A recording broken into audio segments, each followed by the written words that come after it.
नमस्कार, आप देख रहे हैं ब्रेकिंग बिहार। अभी हमारे साथ है युवा बिहार सेना के राष्ट्रीय अध्यक्ष इंजीनियर राजकुमार पासवान। इनसे जानेंगे जिस प्रकार से 2 दिनों पहले भाकपा माले की जो रैली हुई थी उसमें सवर्ण आरक्षण को हटाने की बात जो उन्होंने कहा, जो मांग की, उस पर इंजीनियर राजकुमार पासवान क्या सोचते हैं। साथ ही साथ इन दिनों जो बीबीसी को लेकर के हंगामा मचा हुआ है उस पर भी बात करेंगे। विपक्ष लगातार केंद्र पर, सत्ता पक्ष में हमलावर है। राजकुमार पासवान जी, सबसे पहले आरक्षण की बात, 10% जो आरक्षण सुप्रीम कोर्ट भी माना, संसद से पास है, वैसे में इस पर आवाज़ उठाना कहीं ना कहीं लग नहीं रहा कि महागठबंधन के जो घटक दल है वो फिर से मंडल का मंडल की ओर ले जाना चाह रहे हैं। देखिए, ये लोगों ने मलाई खाया है सत्ता में, और अब जो चीज़ दे दिया गया है किसी को, उसको छीनने की बात ना हो।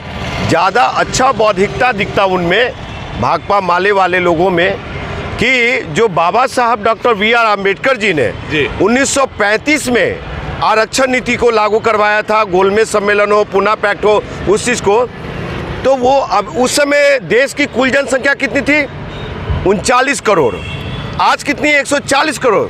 तो भैया वो बात कहो ना कि जो 22.5% अनुसूचित जाति जनजाति की आरक्षण है उसको बढ़ा करके 35 से 40% किया जाए। आप गरीबों की बात करते हैं, आप शोषितों की बात करते हैं, आप वंचितों की बात करते हैं, तो ठीक है, स्वर्णों को जो मिल चुका है, किसी को भी स्वर्ण हो चाहे किसी को भी मिल चुका है, उसको छीनने की बात क्यों कर रहे हो? इन बातों से यही हम कहना चाह रहे हैं कि इन बातों से सामाजिक तनाव ये लोग आपको बता दें कि ये लोग एक जातीय उन्माद फैलाना चाहते हैं, जातीय दंगा करवाना चाहते हैं, और जो कि बिहार के, हम आपके चैनल के माध्यम से सभी जाति सभी धर्म के नेताओं को कहता हूं कि संयम बरतिए। और कहते हैं कहीं पे राजपूत यादव में हो रहा है तो वहाँ पे जाके हवा दे रहे हैं, कहीं पे दुसाद कुर्मी में हो रहा है, यादवों में दुसाद यादव में हो रहा है तो वहाँ जाके लोग हवा दे रहे हैं। ऐसी राजनीति मत कीजिए। लेकिन हालांकि जदयू ने इन बातों को खारिज किया ये महावीर की धरती है, गौतम बुद्ध की धरती है, वीर कुंवर सिंह की धरती है, ये क्षमत राय की धरती है, बहुत सारे महापुरुष यहाँ पे हुए। तो ऐसे जब महापुरुषों की धरती है तो हम लोग इतनी बौद्धिक ओछी रखते हैं, बौद्धिकता ओछी रखते हैं? नहीं, हम लोग को यही होना चाहिए कि सभी लोग यहाँ पे बिहार में, बिहार को अमन चैन से रहे, बिहार को एक उन्नत प्रदेश बनाने की पहल करें। 25 तारीख को जो महागठबंधन की रैली है पूर्णिया में, जी, किस तरह से देख रहे हैं? देखिए, महागठबंधन बहुत लंबे समय से सत्ता से बाहर रही है और नीतीश जी के साथ में अंदर बाहर करते रही है, तो वो भी अपना वजूद, वो शेर वो घाघ है बैठा हुआ सत्ता में कि चाहती है कि सभी को पी करके और हम ही सत्ता में रहे बिहार में, तो ये संभव नहीं है। वो भी एक जाति की, एक पक्ष की, एक समाज सोसाइटी की राजनीति कर रहे हैं। सबका साथ सबका विकास की बात नहीं होती, क्योंकि 15 साल पहले भी दिया जा चुका है आरजेडी को, समझे साहब। और 15 साल में क्या हुआ है, ये 30 वर्षों में ये जितने भी सत्ताधारी लोग हैं 2020 का मैच खेलने में लगे हुए हैं। लेकिन वही बात आ रहा है पासवान जी, आप भी लगातार जाति आधारित राजनीति करते हैं। पिछड़ों को अगर बिहार में किसी ने ठगा है तो 32 साल से तो पिछड़ों की सरकार है। देखिए, मंडल कमंडल के नाम पे 27% आरक्षण मिला, उस 27% आरक्षण में भी अब पेट नहीं भर रहे इन लोगों का, अब 52% आरक्षण की ओर जा रहे हैं। अरे भैया, आपको तो 94 में 27% मिल गया, और आप वही स्वर्णों के साथ ही मलाई खाने वाले लोग थे। गरीब, अगर अनुसूचित जाति जनजाति के लोग थे, जो भूमिहीन थे, जो गरीबी रेखा से नीचे थे, उन लोगों की आरक्षण की बात करो ना, उनको मुख्यधारा में लाने की बात करो ना। आप तो आकर के सत्ता में स्वर्ण हो चुके हैं। इन दिनों बीबीसी को लेकर के जो हंगामा मचा हुआ था, हालांकि इनकम टैक्स की जो सर्वे था वो पूरा हो चुका है। अगर इनकम टैक्स किसी संस्थान पर, किसी चैनल पर, किसी मीडिया हाउस पर अगर सर्वे करता है तो इसमें विपक्ष को इतना मिर्चाई क्यों लग रहा है? देखिए, देश में जिस तरह से 200 साल अंग्रेजों की हुकूमत रही है, वही हुकूमत शासन अब अंबानी अडानी के हाथों में देना चाह रहे हैं ये मोदी सरकार। और देश के नरेंद्र मोदी वो हिटलर शाह हैं, वो इसमें बीबीसी में आपको बता रहा हूँ, सर्वे में नरेंद्र मोदी कहाँ से बता रहा हूँ मैं। आखिर किसके द्वारा लेटर दी जा रही है उनको, किसके द्वारा? इनकम टैक्स के द्वारा छापा मरवाई जा रही है, सर्वे किया जा रहा है। छापा भी आप नहीं कर सकते। ठीक है, सर्वे किया जा रहा है, तो सर्वे क्यों किया जा रहा है? ये बताइए, आपकी बात मानी जाए तो अच्छी हो। आपके घर में बिजली अगर आप कम बेसी चला रहे हैं, आपका अगर लोड कम है तो छापामारी होती है कि नहीं? साहब ये चीज़ें आप मान लीजिए, रवीश कुमार जी का जो जिस चैनल में काम कर रहे थे एनडीटीवी, वो नमो मोदी नहीं कर रहे थे तो उसको खरीद लिया आपको गया। लग रहा है कि देश के सारे संस्थान मीडिया हाउस जो है नमो मोदी आज बता रहा हूं कि देश के सबसे बड़े झूठे प्रधानमंत्री, जुमलेबाज प्रधानमंत्री के नेतृत्व में लोकतंत्र खतरे में, लोकतंत्र खतरे में है। पासवान जी, लोकतंत्र खतरे में है, लोकतंत्र बचाओ, बिहार बचाओ, ये सब रैली करने का आपके कह देने से लोकतंत्र खतरे में, संविधान खतरे में, इतना आसान क्या है? फिर तो आप भी चाहते हैं कि देश को गुलाम बनाना, मीडिया हाउस को खरीद लिया, अब देश की जनता अंबानी अडानी के अनुसार चलेगा। मीडिया हाउस को मोदी ने खरीद लिया भाई, सारे मीडिया हाउस बिके हुए हैं। क्यों? मोदी का देखिए, अंबानी अडानी ने खरीदा और जो नरेंद्र मोदी और उनके भक्त लोग चाहते हैं वही लोग वो लोग दिखाते हैं। लेकिन राजकुमार पासवान जी, बीबीसी के यहाँ यदि छापेमारी आप कर सकते हैं, सर्वे कर सकते हैं, इनकम टैक्स ने अगर मारा है सर, अगर कहीं चोरी पकड़े जाएगा, नियम कार्रवाई होगी। उनकी अपनी अधिकार क्षेत्र में मारे, लेकिन बीबीसी कोई छोटी मोटी संस्था है। लेकिन भारत सरकार को, इनकम टैक्स डिपार्टमेंट को सर्वे करने का हक है श्रीमान। हक है तो कीजिए ना। आप तो एनडीटीवी को भी 2 दिन के लिए आप बंद कर दिए थे, 24 घंटे 48 घंटे के लिए आप उसको भी बंद कर दिया था। इंदिरा गांधी के समय में बीबीसी पर रोक लगा था कि नहीं? देखिए, इंदिरा गांधी के समय जो बीबीसी पे रोक लगे थे, उस समय संविधान वो देखिए वो फैक्ट्स दिखाती है। बीबीसी फैक्ट्स दिखाती है, झूठ खबर नहीं बनाती है। आपको अगर सुनिए, दिल्ली में जनसत्ता अखबार है, वो तथ्य के साथ पेश करती है। ये अखबारों को, पत्रकारों का एक अपना गरिमा है। पासवान जी, आप पढ़े लिखे व्यक्ति हैं, हम मान लिया तथ्य दिखाती है, जिस बात पर सुप्रीम कोर्ट ने मोहर लगा दिया उसके बाद अब कुछ कहने की जरूरत है? देखिए, सुप्रीम कोर्ट के बाद कुछ भी कहना कोर्ट की अवमानना है। क्यों? जब सुप्रीम कोर्ट मोहर लगा देती है बहुत सारे इशू पे, तो लोकसभा में जाकर के सुप्रीम कोर्ट को छोटा क्यों कर दिया जाता है? आप फिर आ जाइएगा वो एट्रोसिटी एक्ट जी। तो ये बताइए कि जब कोर्ट की कहाँ रखते हैं गरिमा, फिर देश में आप एक तरफ से वो जिस तरह से पैरोट जो था ना, सीबीआई और ये सब सारी चीज़, उसी तरह से कोर्ट भी, एजेंसी भी सारे पैरोट बन चुके हैं। सुप्रीम कोर्ट पैरोट बन चुका सरकार का। बिल्कुल, आप बता दीजिए कितने ऑर्डर रिप्लेस होते हैं, कितने की ये मानी जाती है बात।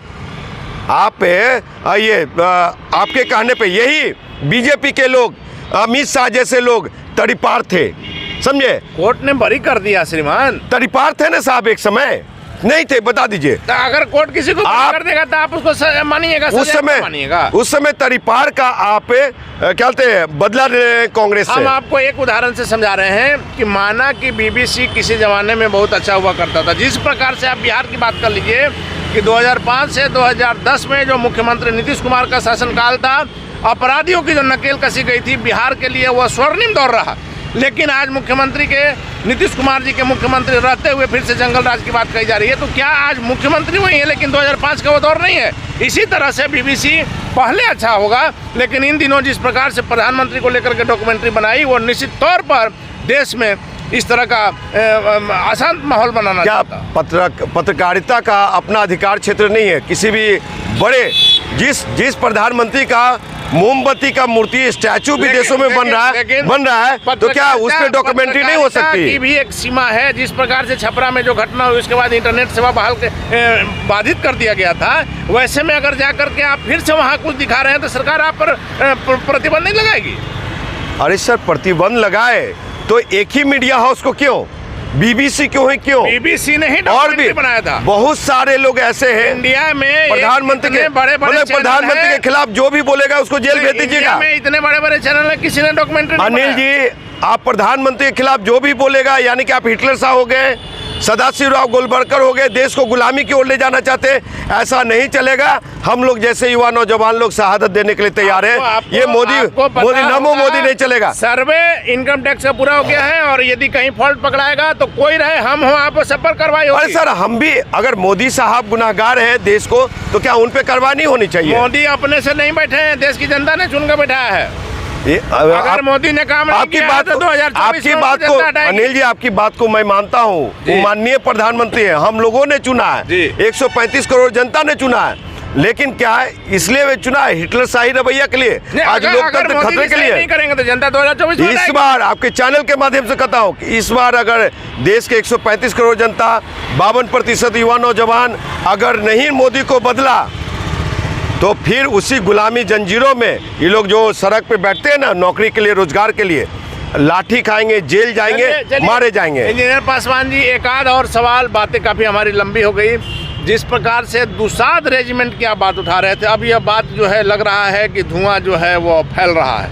इंजीनियर राजकुमार पासवान वो शेर है जो कहता है वो नकली शेर आगे बढ़ाने का काम कर रहा है। और आपको बता दूं, यहीं तक नहीं छोड़ूंगा अनिल जी, ये भाई चिराग पासवान जी, कान खोल के सुन लो आप, अगर समाज हित में काम नहीं करोगे और अपने आका मोदी साहब से मांग नहीं करोगे, लोकसभा में नहीं उठाओगे, अब मोदी साहब दुसाध रेजिमेंट नहीं बनाने का काम किया तो आपके परिवार एंड पार्टी को, आपके लोजपा रामविलास को, आपको लोजपा पारस को, आप बीजेपी को बिहार के पासवान लोग 2024 के लोकसभा चुनाव में, 2024 के लोकसभा चुनाव में और 25 के विधानसभा में वोट नहीं करने देंगे हम, चाहे आपको मेरी जान रहे या जाए।